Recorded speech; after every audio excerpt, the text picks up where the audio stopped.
Welcome to Bulls Without Borders. We are here for Red Summit 35, and I'm super excited today because we got one of the boys back, and then we've got a brand new face on Bulls Without Borders. It is taking way too long to get one of the Cognac boys on this show. You know, it's on me. I take full responsibility. But for the first time ever, we got Bobby from the Cognac Boys. For those who don't know, he is one of the main voices over on the Chicago Sports Central network and one of the co-hosts of the Shy Bulls podcast, and he's the man. What's going on, Bobby? How you doing, bro? Philly. Hey, it's an honor, man. It's good to be here with you. My man's Troy. Definitely be watching his work all the time. The same with you, Phil. And me and Sal, we always bring Sal on now. But man, it's an honor. And we ready to talk Bulls basketball. We trying to figure this whole thing out for the sake of the Chicago. The city is much better. The city is much vibrant. The city looks more beautiful, even if it's -0 degrees outside. When the Bulls are playing well and when Chicago sports are doing fine. So thanks for having me, bro. Of course, man. It's a fact too. It felt we were in the dark ages there for a minute, bro. It was ugly. It was ugly. But we are being reborn like a phoenix, man, out of the ashes. We're looking good again. So, I'm pumped up. But then I got back for some more. Sal from the Horns Over Hoops podcast, also the co-host of the Bulls on Top podcast. Sal, how are you doing today, brother? Good, man. Good. I got a couple days, and then this nightmare of a move will have been over. I've been out of a house for 22 days, and I'm excited to have a house, and I actually got a studio in this one, so I'm excited to hopefully make my studio look as good as Phil and Bobby, with some good merch back there. So soon. But how are you doing, Philly? I feel like you ask us all the time. How are you doing? Oh wow, thanks, man. No, I'm doing great, man. I'm doing great. Living the dream. But I'm just happy to be here with y'all. And then I've got to my right, he's here every single week. That is my boy out of Australia, the frontman of the Whole Lotta Bull podcast. What's going on, Troy? I'm doing good, man. It's we were in the dog days of the NBA off season. There's not a whole great deal to talk about, but I'm very excited to be chopping it up with Sal and our new guy Bobby. Great to finally speak to Bobby. Yes, sir. Hell yeah. So I know that we've talked about some shit on the channel before, but we haven't talked about it with Sal and Bobby, Troy. So get pumped up. We're gonna talk about it with them. So yeah. All right. So first and foremost, since I haven't talk to you about this yet, Bobby. I just got to know. Talk to me about Caleb Wilson, man. Tell me about how you feel about Chicago's newest face of the franchise. Hey, man, I think was definitely. Hey, sometimes you got to get lucky, and we got lucky. Going from 9 to 4, I'm gonna take it. But I'm also going to give Bryson Graham an A+ for the draft. Because we know the last regime, they would have tried to outsmart themselves and drafted Darius Acuff. That is not a slight to him. I think he's going to be a hell of a player. But we knew the last regime, they love their guards. And Bryson Graham, he took the layup. And Caleb Wilson, as an individual basketball player, I think we have a lot of things that we're going to be excited for this upcoming season. You look at all the things that he's saying, and I want guys who have a healthy arrogance about themselves, whether they reach that mountaintop or not. At least they tried to go out there and revitalize an organization that I cheer for, do podcasts for, and do guest features on all the time. I think that the kid is very, very athletic. The guy has a defensive motor that is going to be necessary in this league. I appreciate his coach at UNC for not allowing him to shoot threes that often because he would not be a Bull. And I think him and Matas Buzelis, they're going to be very, very good. My last point is that a lot of people talk about the duo of Apollo Banchero and the Franz Wagner down in Orlando. I think Caleb Wilson and Matas Buzelis is going to be much, much better to bring us back to where we need to be in Chicago. Hell yeah, man. You just fired me up, dude. I think that these guys are perfect. And not just for like skill wise, like I think they're perfect for the city of Chicago, and like it takes a big personality to take this city on. You know what I mean? You got to come in here with some real confidence, some real swagger, and like Caleb Wilson didn't just take it on; like he took the bull by the horns, and he's just been front and center, like taking on all of the expectations. Just like, yeah, I want it. Like, I mean, Sal, how have you felt about how just aggressive like Caleb has been about taking like the front and center, being the face of the franchise. Like he wants that. I think he's gonna have to battle Matas Buzelis for it in practice, but I think it's just so refreshing to see his personality, man. What do you think? Oh, honestly, yeah. I mean, it's good to finally have a bull that both talks the talk and puts his word behind it too. I mean, it's easy on draft night to give some banter like, hey, I'm going to be the best player in this team and yada yada yada. But it's another thing to go out there and actually back your word up. And I feel like everything that Caleb Wilson has said, he's backed up on the court. Now, I know it's only, summer league, and, I know there's something to be said about getting your hopes up in summer league, but all I know is this is a guy that said he's going to be rookie of the year, and he carries himself like he wants to win already. I mean, he knows what those summer league games means, but, puts up 35 points, the reporter is all happy saying, hey, you just put up a record for summer league. And the first thing he said for a game that, for lack of better words, doesn't matter is, yeah, but we lost. Somebody's going to come break my record, but we didn't get the W, and that's important, and that shows you a different level of player. That means even on a game that, again, really doesn't matter, he still wants to win each and every single opportunity that he's on the court. And I feel like that is important. That's an important mindset to have, especially as a young player entering this league. Dude, without a doubt. I mean, I know, Troy, that's your boy, man. So, I mean, just how has he surprised you at all with how he's, like what Sal just brought up, he drops 35, breaks the record. They tell him, he's like, yeah, but we lost. Like, I mean, I know that you were a big fan of his in college, but did you kind of, has he surprised you at all with how he's approached being in the league so far? I mean, like, I only got to watch games, so in terms of how he was speaking and all that, like, this is, since he's been in with Chicago, this is like the first I've actually really ever heard him talk. So in a way, look, I'm not, based on how he played at North Carolina, am I surprised? No. But yes, at the same time, if that makes sense, because again, I had never really got to hear the kid talk until he was drafted by, well, at least going into the pre-draft and all that anyway. But like, it is absolutely refreshing. And you've got something special when a kid goes out in a summer league game, drops a debut record and hits 7 threes and goes, we lost. So what, who cares what I did on the floor? We lost. And, that just speaks out how this kid's mindset, his attitude. This kid wants to win, and it wants to win everything. Like, it almost seems like, I'm not going to go down that rabbit hole. So before people start typing and going, you don't compare him to Michael Jordan. That's where you're Michael going Jordan, with it. But Michael wanted to win everything. Like, it doesn't matter if he was playing marble with his kids. He wanted to win. Caleb Wilson, at least to this point, seems like he has that same kind of attitude. He wants to win everything. So that's all that matters to this kid. And I know there's a lot of people out there who are trying to trying to create fake drama between him and Matas Buzelis. Is Matas going to be able to handle him like Caleb Wilson coming in and taking his spotlight? It's like, these guys want to win. They don't care about their own personal spotlight. As long as this team is winning, that's all they care about, and I love to see it. I agree with that wholeheartedly, Troy. Yeah.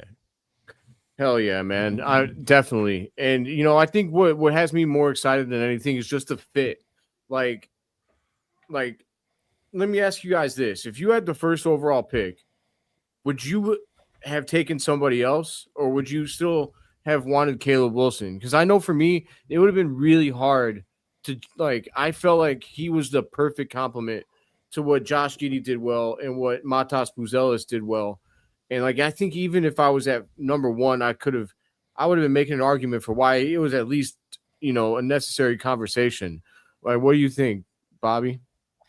I still think that at the end of the day, you still go with Caleb Wilson. Yes, do I like a guy like Cam Boozer who can be an offensive hub, and I believe in this league is going to be a consistent 18-10 guy, probably selling them short, but he's going to be consistently good with a high IQ. You can look at Darren Peterson. He definitely, him and his representation talked a lot about him wanting to play point. I'm like, I don't understand it.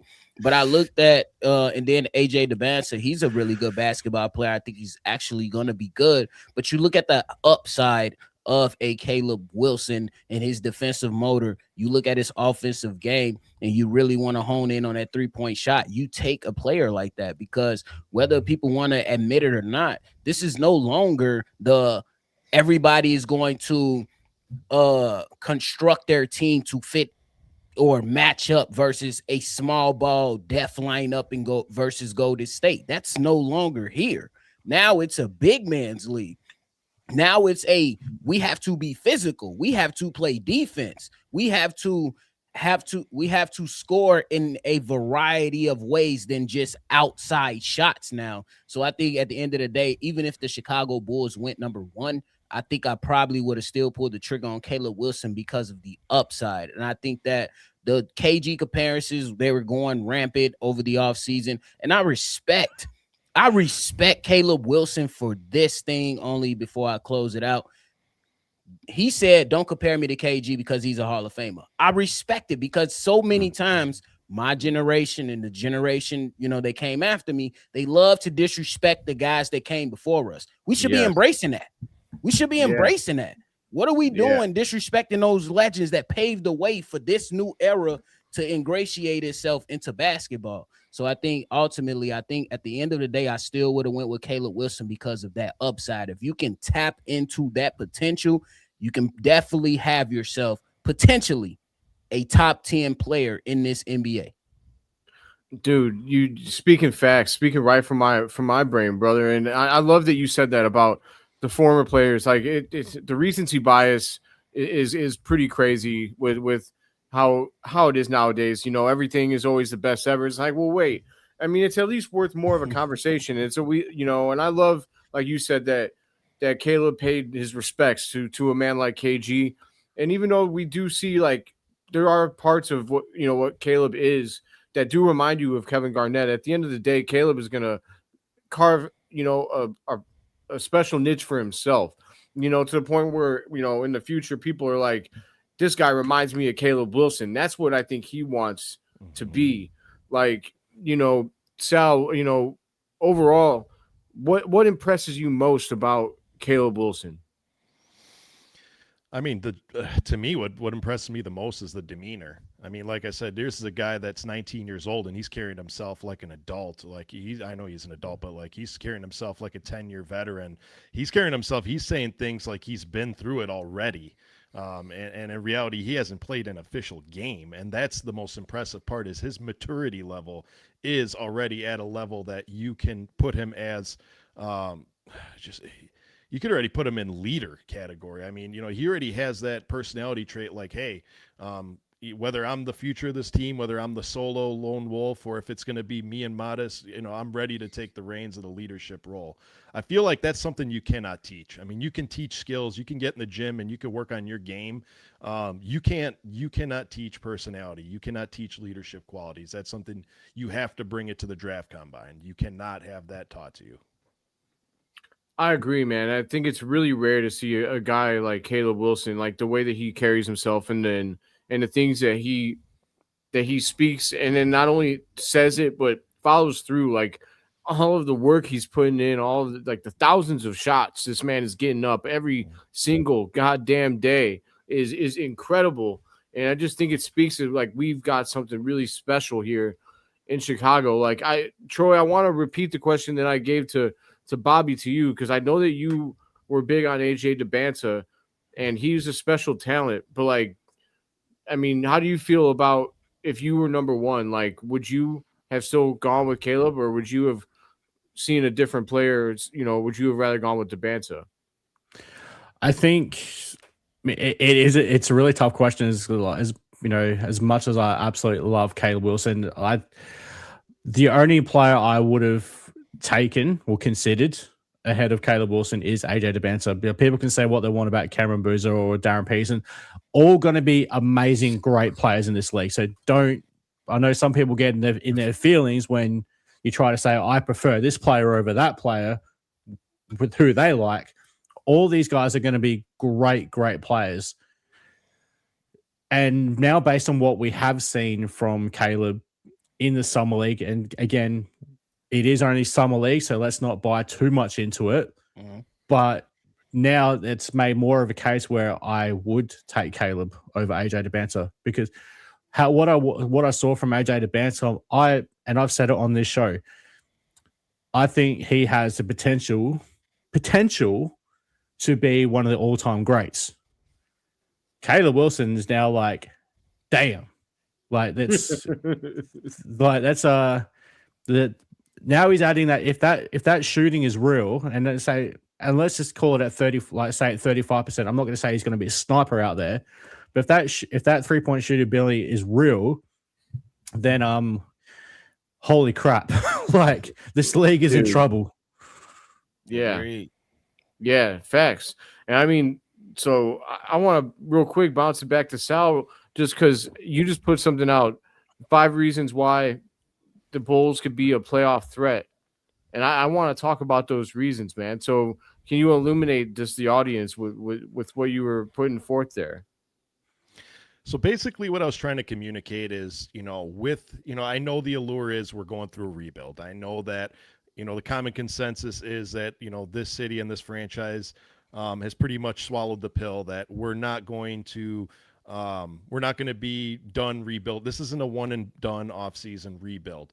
But my kind of mystery question, and again, I try to angle these videos more on the side of neutrality. I kind of give you the facts, and then I'll let you guys form your opinion one way or another. But really, my standpoint is, with all the moves that we've been doing, filling the void at center with a good defensive and rim protecting center, filling our void at power forward by giving us an actual true power forward instead of forcing someone to play out of position, moving Modest to the small forward, which is the position that I think he should have been playing all this time, and is kind of natural. I mean, the addition of Norman Powell, the emergence of Josh Giddey, who's I know a lot of people have already given up on him, but they shouldn't have. And with all the positivity, I guess we may not be as far away as people think. You know what I mean? And even if it isn't this season, I don't think it's out of the realm of possibility that the Chicago Bulls, either they chemistry clicks and they sneak in sooner than later, or the rebuild won't take as long as some people think. Man, great point. I do love it. Like, Bobby, do you think that the Bulls can make a run at the playoffs this year? I think it's going to be interesting, man, because like when you think about the Eastern Conference, obviously we're going to talk about the New York Knicks. We're going to talk about the Sixers. We're going to talk about Cleveland, Boston. I think there's going to be a lot of pressure on Jason Tatum because let's keep it a buck. Jason Tatum, you were gone most of the season, and Jaylen Brown gave them an opportunity to make the playoffs, and they did. What are you going to say about that? You have Tyrese Halliburton coming back. You're going to we're all going to be gauging the Charlotte Hornets now that LaMelo is gone, and now the team is leaning on Brandon Miller and Knipple. So I think that Chicago Bulls are going to be very, very interesting in this mix of things, because we can't forget about teams like the Atlanta Hawks, who not too long ago added a guy and a champion like Lou Dort. So it's going to be interesting to see where these guys line up. But when you think of the team in its totality, will they be the greatest 3-point shooting team? Probably not, but they do have some 3-point shooters that could contribute to winning basketball. You look at Norman Powell, who's a solid 3-point shooter. Josh Giddey, he's going to have his moments to where he can shoot the 3 well. Montes Buzelis last year shot 35% on 6 attempts last year. Leonard Miller did well. Patrick Williams, I know most of us, including myself, have given up on him, but at one point he was shooting close to 40%. Can he get back to that within a new system? It's going to be interesting. And then you talk about the length and athleticism on this team is going to be very, very Dude. interesting. Phil, I had an interesting question for Hayes when he featured on our podcast yesterday. I hope this is okay, but I want to ask you this question. I asked Hayes this. I said, if Matis Buzelis is in most improved player conversations and Caleb Wilson is leading rookie of the year conversations, what is that saying about the Bulls to you? And I think if that's something that we're talking about by February, the Bulls might be in a good spot. That's all I'm saying.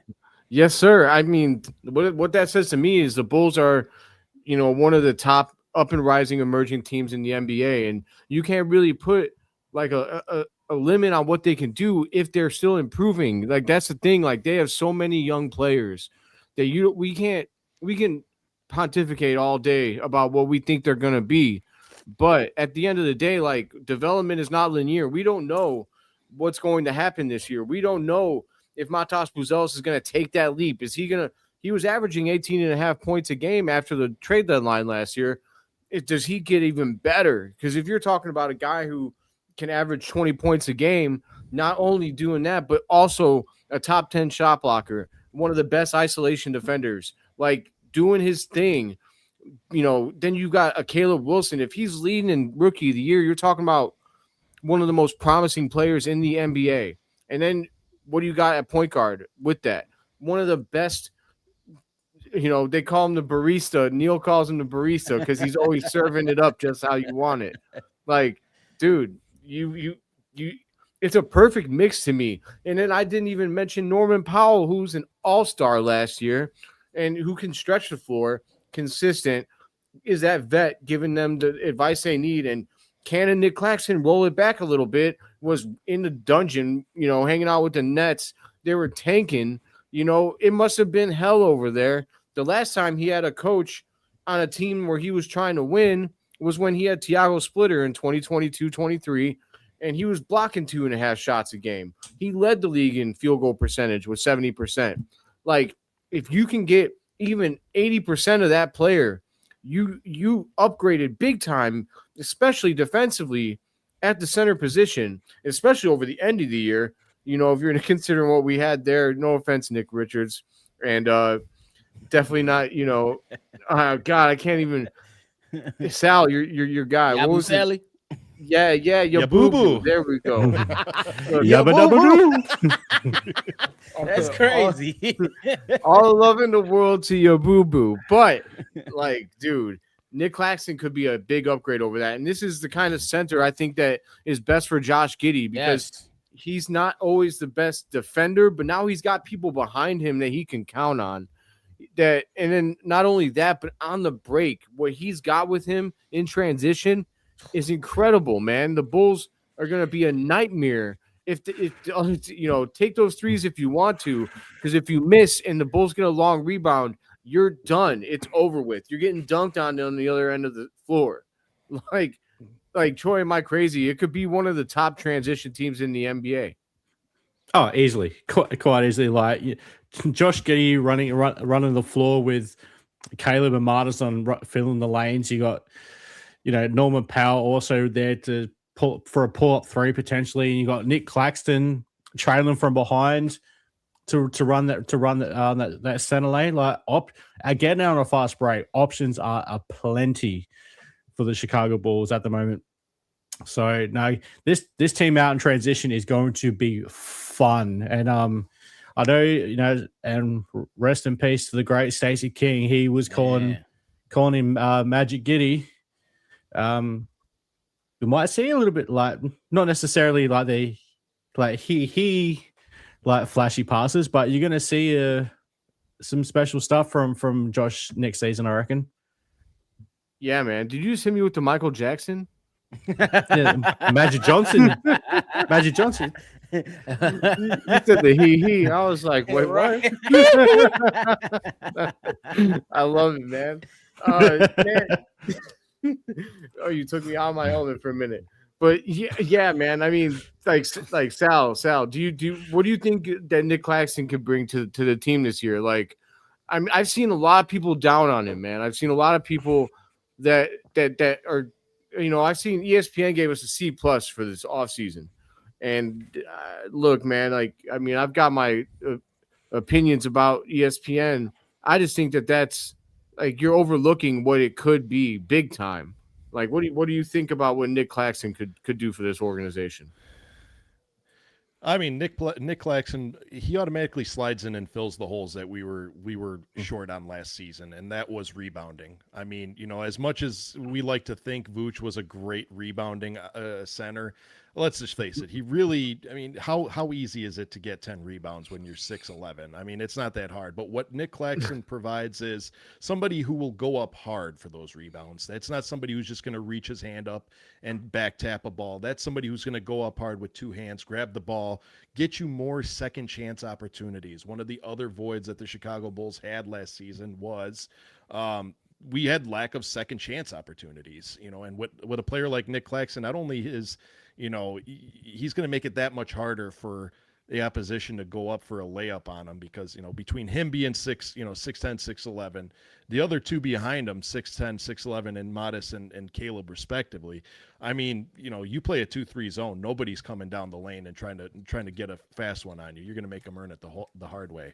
So I don't quite understand why he's receiving so much hate.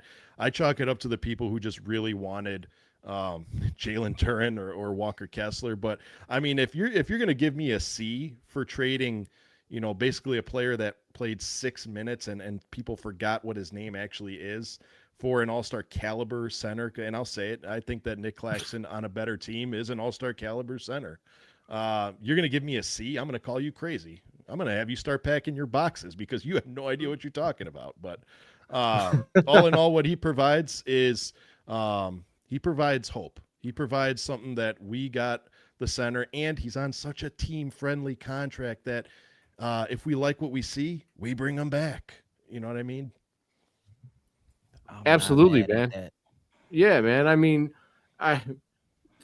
the alternatives were what, right? We give away multiple first-round picks, and we pay even more than the Lakers did to try and get Walker Kessler, who I love as a player. Don't get me wrong. But for the price that it ended up taking to get him from the Jazz, and then you talk about Jalen Duren, which, look, it's going to cost a lot more, right? You're going to be paying $10 to $15 million more, and you're talking about a long-term commitment. And Jalen Duren might be it. But what I'll say is this: he wasn't it in the playoffs this year. Facts. Like he was as ordinary gets. Like, he was a guy, and that worries me. Yes, he was third-team All-NBA caliber when he was in the regular season. But what I need is a guy who can play his best basketball when it matters the most. That is not what Jalen Duren gave us. And so that's worrying. What we did was we took a chance on a guy who's 27. He's got a declining contract. It's going to be, I think, $21 million in his final year next year. I mean, I don't see the like, what's the harm in that? It's all upside. To me, like, I don't really see the part where we're worrying about why this was a bad move. It's cheaper than what the alternatives were, and the peak is that you get back the guy that was top 10 in defensive player of the year voting 2 years in a row. So I don't really, it is what it is. We'll lay it to bed, but Bobby, I do want to ask you, because there's been a lot of talk about Dalen Swain, man. Like, I want to hear what your thoughts are. I know that he had a terrible summer league. Nobody's disputing that, but there are a lot of people that have, kind of said that's what he is what we've seen in summer league. What do you think so far about what Dalen Swain, I guess, has shown, and what do you expect from him moving forward? Great question, bro. But just real quick before I talk about Dalen Swain, the people that are complaining about Nick Claxton, they're being ridiculous. You literally traded nothing of a person that gave you nothing for somebody that's going to give you something. I don't get it. But I think the Classic is going to be great for the Chicago Bulls for a number of reasons. But Dalen Swain, ladies and gentlemen, I just got to ask a question for the people that's listening out there. How great was Summer League for Denzel Valentine? How great was Summer League for Javon Freeman Liberty? Where are they now? The man, he's We in, don't he's know. in Australia, isn't he? We don't No, know. he's not even. Javon Freeman Liberty's not even here anymore either. No. Oh, so they both across the pond. So DV is I don't right want to now. hear Just it. on a quick side note, guess who is here in Australia now and signed with Melbourne United? Oh, Cole Anthony. Yeah. another one. I just seen that. Yes. So man. I get it. Nobody here is gonna sit here and say, man, Dalen Swain was awesome during Summer League. We'll be lying to ourselves. But I Right. believe that it's not the end all be all. Ladies and gentlemen, the person we love, who jersey we just put in the rafters, and Derrick Rose averaged 9 points in Summer League. 9 Relax. And Yes. got cooked by Mario Chalmers. Exactly. While Relax. Michael Beasley was averaging 28 points a game. For real. And Bro, we see how that worked out. Relax, brother. Like, ladies and gentlemen, just relax. The kid should be fine. All right, Yeah. like, let's keep it a buck. The shots that Cam Carr is getting in Summer League, he ain't getting in NBA games. Thank you. We'll Thank see you. what Dalen Swain can to shape out to be at the end of the day once NBA games start to be played. There's no reason to overreact. Can you go out there and critique him? Absolutely. But to say, oh my God, he's an absolute bust. How do we know that before NBA games are played? Me personally, the kid that I seen at Texas was not the kid in Summer League. He refused to go downhill. I don't know if it was just the idea of having him on ball for Summer League, but I think that I'm going to hold out until I see actual games, because to lead a Texas team in 4 statistical categories tells me we have something. So I'm going to wait until I receive more evidence. I'm not going off Summer League when Denzel Valentine hit a damn game winner and had his tongue out. I'm good.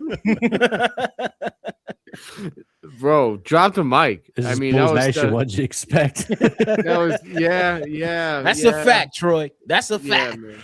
We Yeah, crazy. got- For real. You get opinion. Yeah, you get some crazy opinions all over the all over the every kind of opinion you can get. You get it, and especially when it comes to being pessimistic. There's so little reason for optimism in this fan base over the last 10 years that it's kind of a thing. Like it's if you're positive about something, you get dunked on more than if you talk about something that you don't like, right? Like, it is what it is. I hope it's about to change, but I love everything that you said, Bobby, because it's a fact. Like, we can take nothing from Summer League, and what you said about Cam Carr, and it's not. I don't want it to seem like I'm trying to hate on Cam Carr, because you said I'll keep it a buck. I'll keep it a buck. Like, I had Cam Carr over Dalen Swain in my rankings. Me too. That being said, right, he's not going to get 20 shots a game or whatever, like 13, 15 shots a game playing next to Luka and Austin Reeves. That's not going to happen. So will he succeed in LA? He might. And if he does, well, that's great, because I had him on my board, right? But at the end of the day, that has nothing to do with Dalen Swain. But we got to stop trying to do that. Like, it's always comparison is the thief of joy.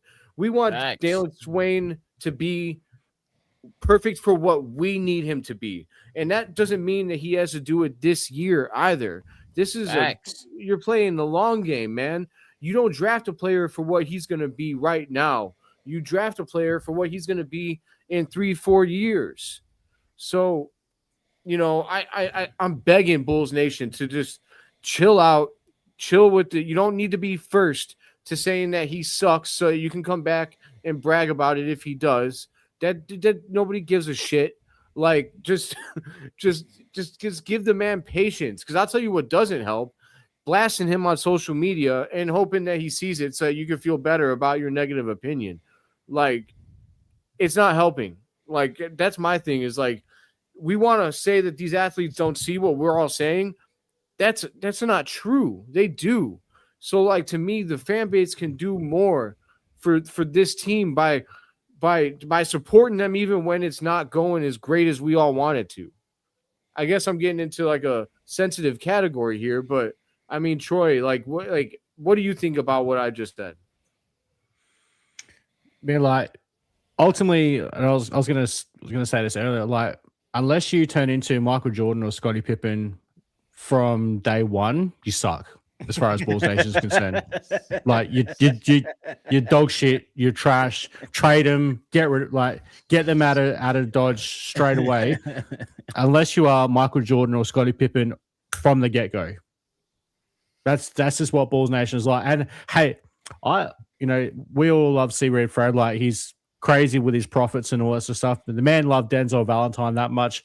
I actually considered buying him a Sydney Kings Denzel Valentine jersey a few years ago. Sending to him going, here's how good your boy's doing now. He's down here playing for the bloody Sydney Kings, and even they got rid of him. Damn. But I mean, Sal, I gotta ask you, man, because I know that you love being optimistic, and that's something I love about you. You try to see the brighter side of things. Like, talk to me about like what it means to you to be optimistic and in this fan base. Like, even though that doesn't always agree with you, like why does it matter to you to be optimistic? I mean, because look, in the end of the day, this is a hobby. I mean, nobody's paying us, six figures to talk the Bulls. Nobody's paying us six figures to watch the Bulls. We all have our jobs and our hobbies in our own time. So, I mean, when I think of a hobby, I think of following something you love to do. And if your hobby brings out the worst in you, just walk away. If you're watching this team with pessimism now, where I do say there is no wrong way to fan, you as a person, if you follow a team and it brings out the worst in you or anything, if you do anything in life that brings out the worst in you and you have a choice to walk away, why do it? Why am I optimistic? Because on any given day, I get to see the team I love, representing the city I love, go out there and battle their hearts out, whether or not we're on a competing team or whether or not we're on a team that just is existing in the NBA world. I get to watch that, because when I watch those guys out there, it takes me back to memories with my dad, the person who started, who kind of got the ball rolling with my love for basketball. So when I watch my team play, I get transported back to those eras where I'm sitting on the couch watching him. Me and my dad has since been diagnosed with a disease that he can't remember very much. So just being able to watch that team and relive those childhood memories, how can you be sad? I mean? It's a choice. At any point, you can walk away from this and nothing would be different. Your life might be better. But if you're here and you're playing along, might as well put on your best foot forward, put a smile on your face, and just embrace watching Chicago basketball at its finest. Facts, Sal. Yeah. Hey, Phil, you mind not chime in after? Man, what's that, Bobby? I was wondering if you mind if I chime in after Sal. No, please do. Please do. Hey, Sal, great words, brother. And that's my whole thing. Fan how you're gonna fan. But if you're gonna be a fan that breaks your TVs, that's throwing, you know what I'm saying, trying to go overboard with your fandom, I don't know. Maybe you should walk away. Because that doesn't mean that us as fans can't critique the team. But if a team does something and we all know we're at the bottom, we're in a rebuild, why do we expect championship moves in a rebuild? That's stupid. That doesn't make sense at all. They came out, everybody, for the first time of me podcasting, everybody's in alignment. Michael Reinsdorf is, I'm handing it off to Bryson Graham. Bryson Graham comes to the podium, we're rebuilding. Tiago Splitter gets hired, we're rebuilding. We're going to try to win, but we're rebuilding. It's alignment now. So if you want to This is not a championship move. This is not going to hold us to where we need to be in at least for this season. Bro, how do you expect rebuilds to go? Like, that'd be the biggest question that I have. And at the end of the day, my optimism comes from the now. Even when they traded for Lonzo Ball, Alex Caruso, I'm like, oh shit, this is some solid moves. You get you a point guard that can operate as more defensive minded. You get you a scorer that can operate in the mid range of DeMar DeRozan. You get you a guy, or had you a guy in Zach LaVine who can score on all three levels if necessary. Those were solid moves. But once that time ran out, you can properly critique the team and not act as if the sky is falling. We're in year one of this new regime. Phil, I heard you say it earlier with Izzy. Shout out to you and Izzy. You said, bro, we're not going to be able to properly gauge or critique Bryson Graham 2-3 years down the road. And that's on the money. How are we losing how are people getting their panties in a bunch over year one before games are played? It's ridiculous. Yeah. It's ridiculous.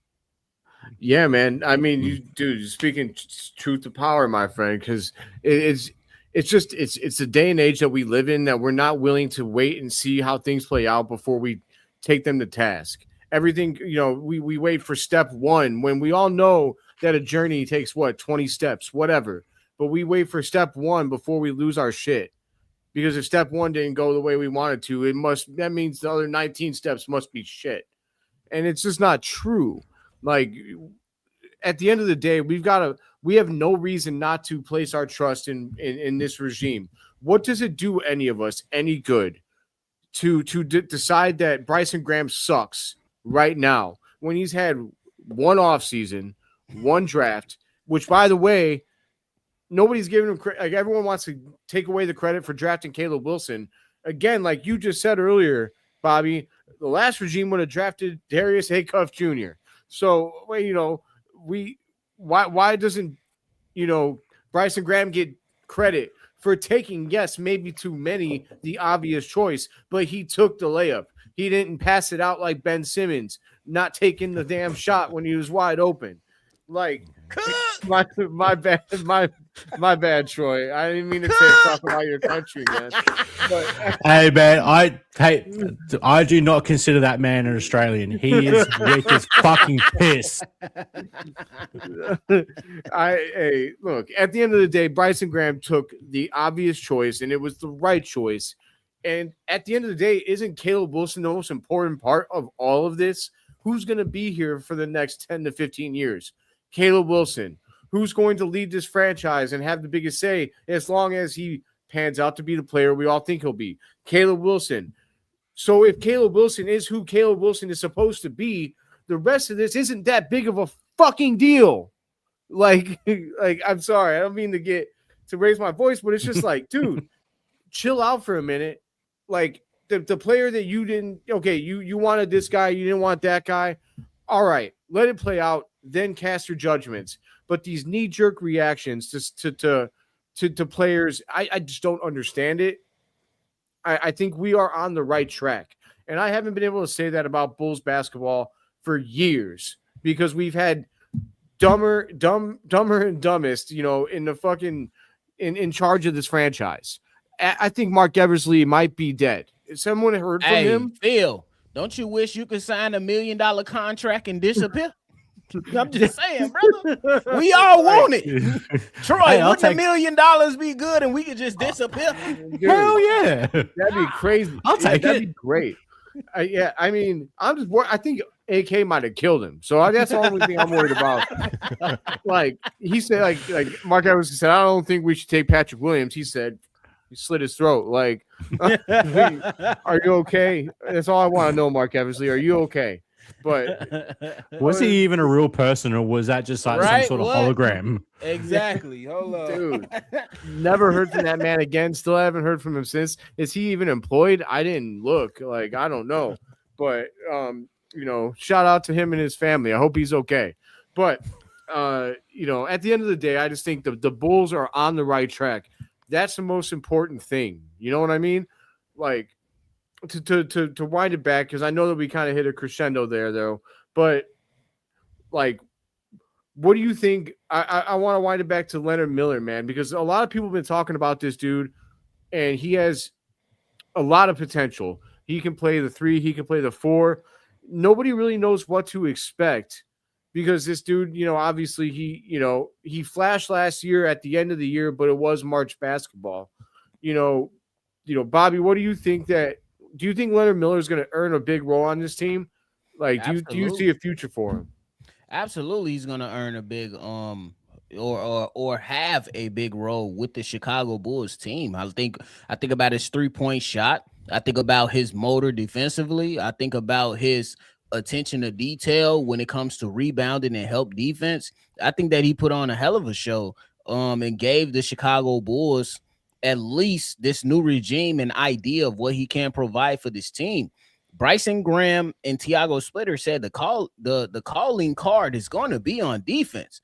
Leonard Miller showed that, look, he might not be all NBA defensive team, but he's going to give you some effort, and he's going to be able to do things to where he's not going to require the ball all the time. I think that a lot of times some people want everyone to be superstars, but sometimes you just got to be a star in your role. Be a star in your role. Everybody can't be the man. Everybody can't be Anthony Edwards. Everybody can't be Jalen Brunson or Karl Anthony Towns, the 1 and the 2. You can't do it. Sometimes you need you a Josh Hart. Sometimes you need you an OG Anunoby to come in and say, you know what, Cat, you're having a bad game. Let me pick up for you. But if you're having yourself a good game, I'm going to go out there, defend, rebound, and do whatever's necessary to win. Leonard Miller is absolutely in that mark. Me personally, Phil, he won't be fighting for positioning. It's going to be others. It'll be others. Okay.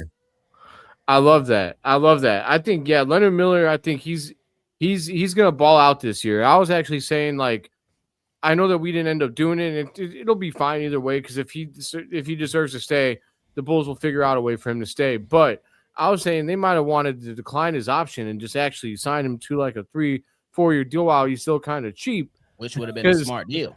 Because, I mean, I think let me put it this way. If he plays all year, like he played at the end of the year last year, he's going to cost a lot more next offseason than he would have if you did it this offseason.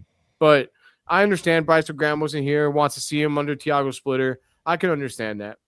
But, Sal, what do you think, for Leonard Miller? And I'll throw another curveball into this. Like, if it comes down to him versus Noah Essengate for playing time, do you care more about Noah Essengate being that 12th pick last year, or Phil, do you trying to start something? But go ahead. Do you care more about playing the right guy? Take it from one of the biggest Noah Essengate supporters, to the point where I put a video out on him and just got pummeled in the comment section about how much Noah Essengate's terrible. I don't know how people can determine how terrible he really is when he played 6 NBA minutes. Man had a dominant G League performance. Injured himself, and now he's just written off. Man's 19, 20 years old. Got injured 1 year. He's done. He's not good. But honestly, I hope it all comes down to the coaching, and I'm hoping it all comes down to who Tiago sees earn that spot more. I mean, I know we as fans, we like to see names being played, and so do I. But ultimately, I want to see who earns that spot. I want to see which player puts their best foot forward in the form of helping this franchise. Whether it be Leonard Miller, whether it be Noah Essengate, or whether you play them out there in tandem, I just want to see who can provide the most upside for this franchise going forward. I love it, man. I think that's the right answer. I didn't mean to give you any controversy, but no. it's just that I agree with you that we don't really know what Noah Essengate is yet. And I'll be clear, I don't think we could even judge him after this year, because this year is kind of like his rookie year. He had the red shirt last season. So, I know a lot of the talk does start to click, next year, because now you're in year 3.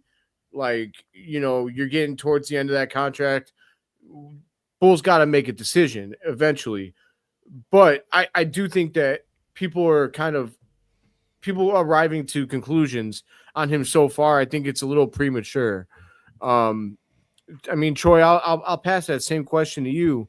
Like, do you think when it comes down to Noah or Leonard Miller, now hopefully, ideally, right, we hope it's both, but if it came down to one or the other, do you think the Bulls should care more about the fact that Noah was the 12th pick, or do you think they should just care about whoever's playing better?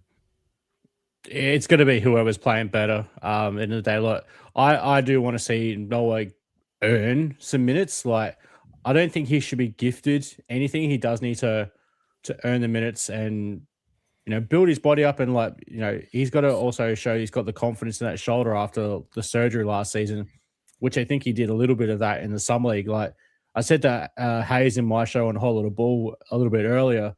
Like for an 18, 19-year-old kid to have a shoulder surgery after he's had that injury for 3 years, it's going to take him getting that first real hit on it to actually have some faith in that. My shoulder's okay. Like I'm good here. And so, but ultimately, I think Leonard Miller at this stage has earned the right to have playing time over Noah Essengay, but it's a tough one because I do want to see Noah get developed, but he needs to earn it as well. And I think he needs to do that in practices. And, he's going to probably spend some time in the G League as well. And he needs to go back down there and go cook some of those guys, but then come back in practice as well with the main team and perform well there. That way he can earn those NBA minutes.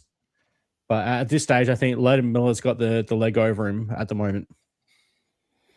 For sure. I mean, Bobby, I didn't throw the Noah Essengay curve at you. So what I'll just ask you, how do you feel about Noah Essengay? Me personally, I think Noah Essengay has a lot of tools. If he could just hone into him, I think he could be a really good role player for the Chicago Bulls. Can he elevate himself above that? Probably so. But from what I've seen so far, on the defensive side, he can do a lot of good things. Like outside of Summer League, when I seen his ass on the floor a lot, it was getting on my nerves. I gotta give him credit for the defensive for the things that he was doing on the defensive side of the ball, and I think that's where it needs to start for him. You have the length, you have the lateral quickness to keep up with some of the others, and you have the knowledge and the ability to recover when guys pass you up to block shots. I think on the defensive side, he should be fine. You just want to see a little bit more coming from the quote unquote 3-and-D type of player that he might have to fit himself in on this basketball team. So when that 3-point shot comes to you at the corner, you gotta attempt it. You can't hesitate. When you have an opportunity to go into this and to go at the rim while you're in the painted area, you're tall. There was reports you grew to 7 feet. You have to take advantage of those. I think he's more ready on the defensive side, more so than the offensive side. But I agree with Troy. You might have to send him down there to the G League just so he can continue to build out his game and then start to build some confidence within himself offensively. Because defensively, I think he can make some stuff happen. But it's the offensive side of the ball in basketball. It's not like football the way you play one side. It's basketball. You have to be able to contribute some way, somehow on both ends of the floor. I don't know if you guys caught my episode with Hayes earlier. Like we actually talking about expectations, and Noah Essengay was one of them. Hayes actually brought up an idea that defensively, because of his height and length and versatility, that Noah Essengay can guard some ones and twos on the floor. Yeah, he said that on my show as well. Yep. Yeah. That's I mean, great point. I thought that was the number one thing I took from Summer League, and I guess, if I'm going to say you can't take all the stuff from Summer League, I get it. It's Summer League, but just from what I've seen, he does have that defensive ability. Like he shows that innate defense, like that in understanding of what it takes to be a great defensive player, like some instincts that you can't really teach, getting into passing lanes or being able to, when someone's coming at him, it's a 2-on-1 situation. He plays that really well. I thought that I thought he showed the chops to be a top level defender. Yes. It's just like you said, Bobby. Like you want the 3 to be a little bit more involved than we know, because we know he's got the D. Pause. But we pause. I said pause, man. I saved myself. So You paused yourself. he's got to develop the 3. He's got to develop the 3. But He's got the 3 in He's gonna have the 3 in defense. Yeah. Hey, Derek. I appreciate you, Derek John, whichever one. You're awesome. Hey, rest in peace of Stacy. Elizabeth, man. I'm coming. I'm coming, Elizabeth. Oh Dude. Lord. Yes, I'm glad you guys have said that, because I know I wasn't the only one that was thinking I that. already know, bro. You my veteran brother. You my veteran brother, man. It's crazy. Yes, sir. Yes, sir. But so I gotta recollect myself. Right. So, I really, dude, I had somewhere I was going with this, and now I've completely blanked it. Would you say you got distracted?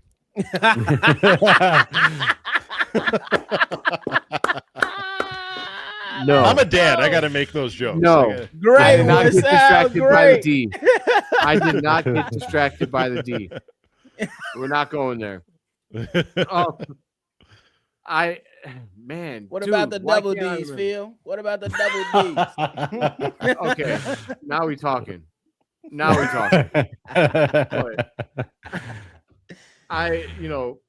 damn, man, why can't I remember where I completely forgot where I was going with everything? You laughed it off, bro. I did. It's okay. We're gonna reset here. So overall, we talked about the Bulls challenging for a playoff spot. We talked about a lot of different things on this team, but dude, I'm gonna ask you right now, Bobby. I'm gonna cut to something cheap because I've lost my complete train of thought. What? Give me a record prediction for what you think the Bulls could do this season. Well, I seen certain sports books have the Chicago Bulls at 29.5. I think we going over that. Me personally. Oh yeah, over 29. That's what they got us at officially. I think that's what I seen early on FanDuel because I was trying to play some future bets. You and me both, my friend. You and me both. I think it was at 29.5. I think we're going well over that. Maybe 5 or 6 games over that. So that's it. I got the Bulls. I don't have a legit records prediction for the Chicago Bulls at the moment because I want to see more. I want to see the basketball on the court. But I'm gonna go out there and just put it on wax and say that the Chicago Bulls would at least win 35 games this upcoming season. I like that. I think that's a solid prediction. If they're gonna put us at 30, I'm taking the over on that all day. Like, I know where I was trying to go with everything now. Like, I was gonna write it back to Rob Dillingham. We were talking about people with potential. We were talking about people that could make a difference on the Chicago Bulls. I'll be honest. Baggins. Yes, I'm about to pull up that picture now. But yeah, Dildo Baggins, dude. I think Dilly Bar, old Dill Pickle, he could do.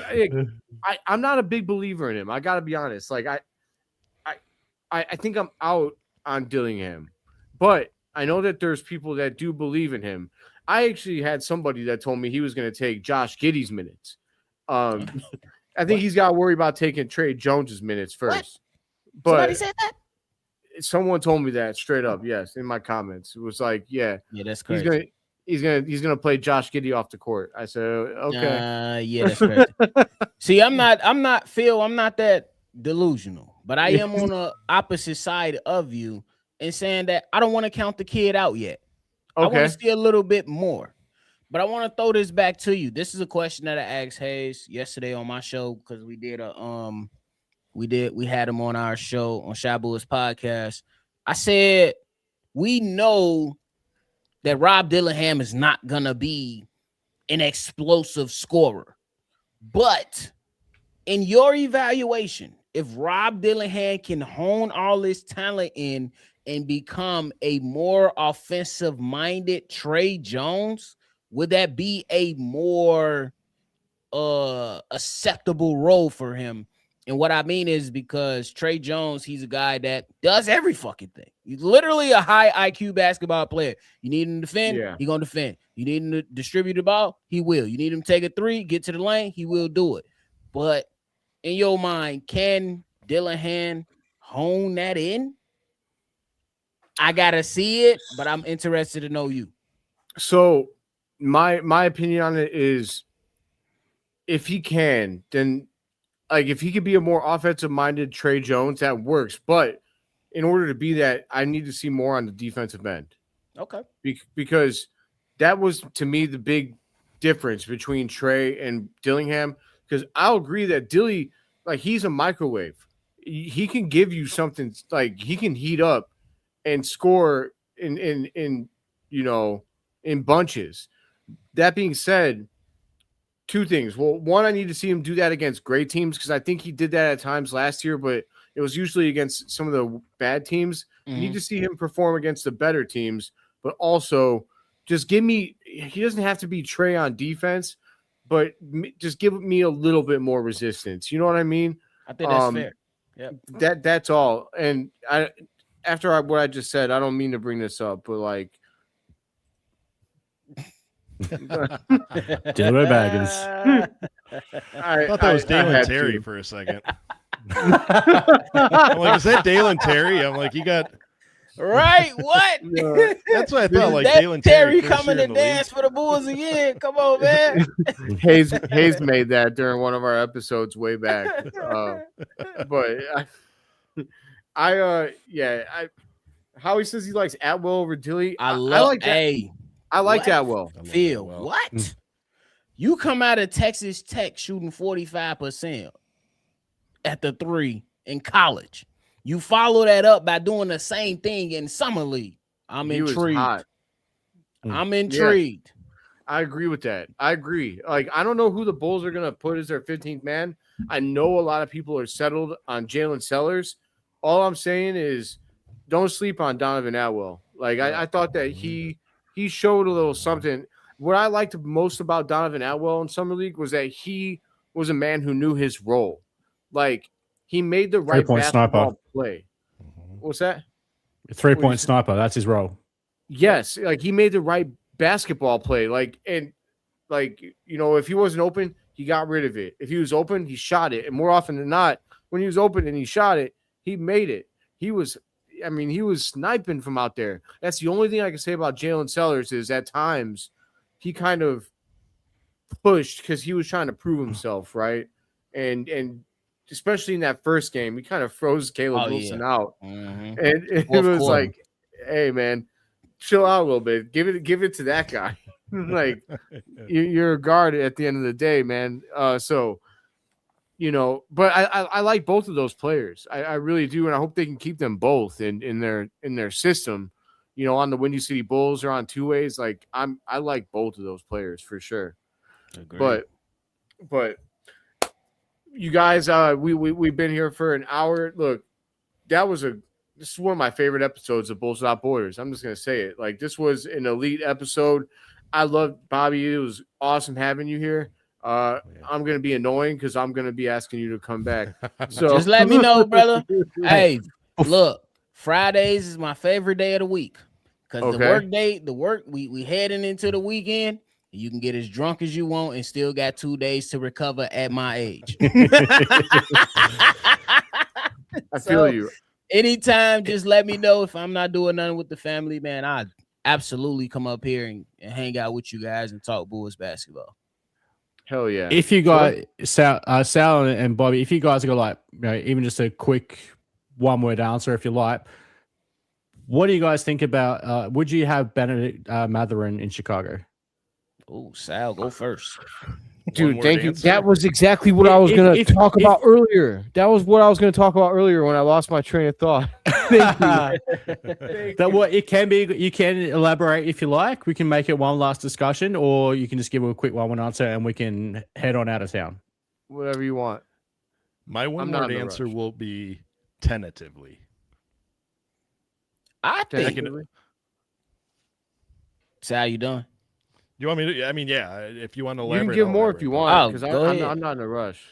I'm not in a say rush tentatively. I like Matherin. I really do. I think that's somebody with tremendous upside. I think that's somebody that will slide into the Chicago Bulls organization, provide just nothing but positivity. The problem is I would rather develop, Dalen Swain and our assets that we have here. Where I'm not going to say no to better players. I will never say no to better players, but at some point, let's just work with what we got. You know what I mean? We haven't even stepped foot on the court yet. Let's just see what we got. Now, I'll say if he signs on the cheap, absolutely. But if we got to trade assets to get him, I'm leaning more towards let's hold off. You know what I mean? We got $9.3 million. If he signs for that, welcome aboard. If we got to sign trade, because I think right now if we do a sign and trade, for one, he's guaranteed at least a 3-year contract with that first year guarantee. And there's going to have to be picks involved if we do a sign and trade as well. And I really don't think that we're at the point where we should be trading some assets. So let me ask you this real quick, Sal, before I pass it to you, Bobby. Isaac Okoro in a second-round pick, yes or no? I still say no. I like Isaac Okoro's defense, man. I like his personality. Where I don't value his offense as well as I think, or as well as Billy Donovan did, I like to think he makes up for it on the defensive end, man. I like Ice. I think that we got to see Ice in a really bad atmosphere. I think under a better system in a Tiago splitter, I think Ice can fill a role a lot better. I think you just made C. Redford very happy. You did. You did. What's up, Bobby? What do you think? I agree with a lot of what Sal said, and that's part of what my co-host C-Dub has talked about. He believes that if the Chicago Bulls trade for Ben, that he'll kind of hold the others back. And it does have some validity because you look at him last year with the Los Angeles Clippers, though he wasn't there for a long time, he played 29 minutes and shot 12 attempts and averaged about 17 points per game. So the interesting thing will be how much are you going to take away from others in the development of others? But, man, a scorer coming off the bench is very, very intriguing, to say the least. But I ain't going to lie, Phil, if it's just for Isaac Okoro in the second, I strongly consider it. Will I do it? I don't know. It's a tough decision because, to Sal's point, you want to, and this is a point that I made yesterday when I sat with the fellas, C-Dub and Hayes, and I talked about, did the Chicago Bulls prepare Caleb Wilson for this upcoming season, or quote unquote the start of his career? And I say yes, because you don't want to hand him all the answers. You want to see if some of these guys can figure out some things on their own and develop as basketball players who can figure some things out. And I think that's where when we talk about Ben Matherin, I think he's going to start coming into the Chicago Bulls team and take away some of those opportunities, to where if Dalen Swain is on the basketball court and Dalen Swain is struggling to score, how he just going to defer to Matherin like he did in Summer League. That's a legit thing. And I look at guys like Norman Powell as that veteran, to where in that starting lineup, I say if Caleb he already has that quote unquote stabilizer. Do you need another one? So it's a really interesting topic in the conversation, but I might play the wait and see game. I ain't gonna lie to you. If I had to make a decision, Phil, I might just play the wait and see game before we try to add additional offensive scorers to this team. Nothing wrong with that. Nothing wrong with that. And I think it is really interesting. I think what we can say for sure is that Bryson Graham is a fan. Because I don't think any of this comes out if he has no interest. Right. With that being said, I see in the comments, how he says yes if at 8 million, no if at 16 or 15. I don't think that Matherin's getting signed for anything less than 15. I really don't think so. So, and you don't agree to a trade unless he's already agreed to a contract. Like that's how Agreed. if I'm not mistaken. So I don't think it's ultimately going to happen. And what we do with that 15th roster spot, I mean, you could give it to I don't know if they decided to give it to a Jalen Sellers or a Donovan Atwell, if they'd have to take them. I would prefer Atwell, Phil. Hey, I love it. 3-point specialist, right? It's the same. It's the same thing as if you wanted to sign Seth Curry, but the difference is you're signing a prospect. You're not signing somebody that's super old and you're going to have out of here in 2 years, right? Mm-hmm. So it's just whatever mindset you have as an organization. I love Atwell or loves Jalen Sellers, so we don't have to go over, after one of these other guys. So I won't lie to you. I don't like Okoro. So the idea of trading him for Matherin is appealing to me. But I will say I can understand because if you do that, you do give up defense for offense. I do understand that. So, I'll maybe Okoro just needs another year to convince me, make me a believer. So we'll see. Yeah. The last thing I'll add there is with that last roster spot, you can leave it open because sign Donovan Atwell to that third roster third two-way roster spot because all those guys, all the three-way two-way players can play 65 games. So you can play them without filling that last roster spot. Yeah, I agree with you, Troy, and I think that's very, very smart to do anyway because the Chicago Bulls, and for a very long time now, they have leverage in a lot of the contracts that they dished out. Zach Collins, they have the leverage. Norman Powell, they have the leverage, and including some of the draft picks. And last point, Troy, I'm a fan of Donovan Atwell because not only has he showed me that he's a 3-point specialist, but he showed me he can create his own space to get off the shot. And that was very, very impressive during Summer League. And as a shooter myself back in my playing days, that makes me very happy. Let him know, Troy. Let him know. Yeah. Hey, me and Troy are still we still owe each other a 3-point shootout someday. I don't know how we're gonna do it. Yeah, we got to figure it out. It's going to get me to Chicago first. I know, right? We're going to start the fun, Troy. Do it on StreamYard. Right? Just do it streaming. Just both be at the court. Real. Set up y'all cameras and line it up. I know. I'm going to have to go to Bulls Fest and play in that 3-point shootout, and I'll just show you there if I win that. It's going to work out. All right, man. Hey, this was a great episode of Bulls Without Borders. We're gonna run this back. Don't worry about that. I appreciate everybody for being on this episode. Make sure you go follow all these guys. Bobby at KognacBoyz. He's the man. I'm not gonna sell you short. Hold on. Yep. I'm gonna talk about all your on Twitter. Shot Bulls Podcast on YouTube. There you go. I mean, I was gonna say Shy Bulls Podcast, Chicago Bears Central, NBA Central, and Chi Town Sports Central. I do a lot. Got an NFL channel, NFL Central. If anybody not, just love the game of football, I love the game of football. You can find me in a lot of places. I love it. I love that you literally focus on my two sports, football and basketball, man. I don't really think about any other sports. Yeah, that's it. That's all, brother. That's it. That's all. Yes, sir. And make sure you go follow my man Sal at Horns Over Hoops as well as Bulls on Tap. And also follow my man Troy at Whole Lotta Bull. And me at Chicago Bears Breeze and the Six Banner Podcast. I know we've been on hiatus at the Six Banner, but me and Neil will be coming back better than ever after he gets back from vacation, being lazy as fuck. But I'm just getting that, Neil. That's that Irish skin needs a 10. Until next time, everybody. I love this episode, everybody. Make sure that you drop a like down below. But until next time, see red, Chicago. Have a good night.